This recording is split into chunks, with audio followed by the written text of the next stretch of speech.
I'm very pleased that the OECD is sponsoring a conference on personality and its importance and the role of personality in shaping success in life and the way that personality can be measured.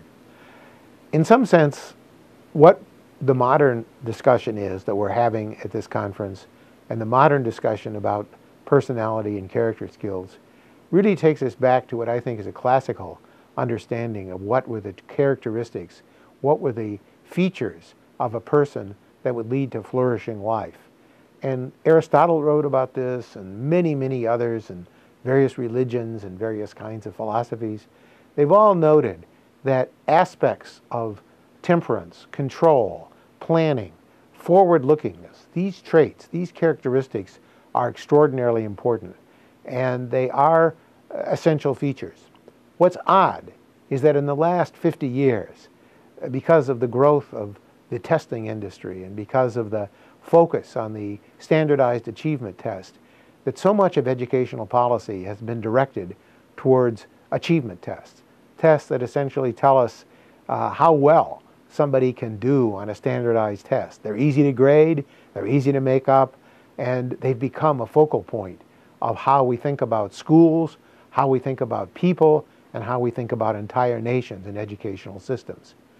But this is a very misleading focus, and we need to understand that there is a much broader notion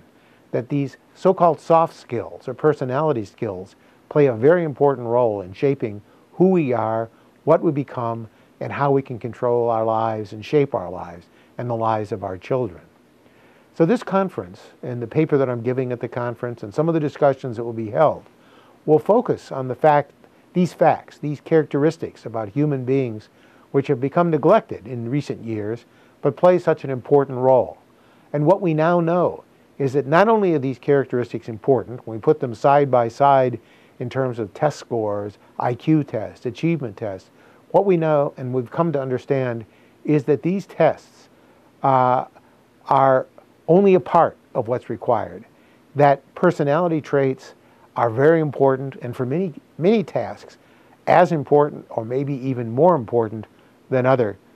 traits and other characteristics, and that these skills can be measured as well as achievement test scores, and that they can be shaped, and they're an avenue for social policy. So as we've come to understand, many, many traditional views that somehow we're set in plaster, our personalities never change, maybe they're genetically determined, that was the view maybe of 100 years ago. But what we've come to understand is that these skills can be measured, they're important, and they're important avenues of public policy, and they can be a new focus which helps us reinforce and gives us a richer portfolio of strategies for how to improve opportunity for all and for how we can shape successful, flourishing lives and give our children the opportunities to be what they want to be and to be the best that they can be. Thank you.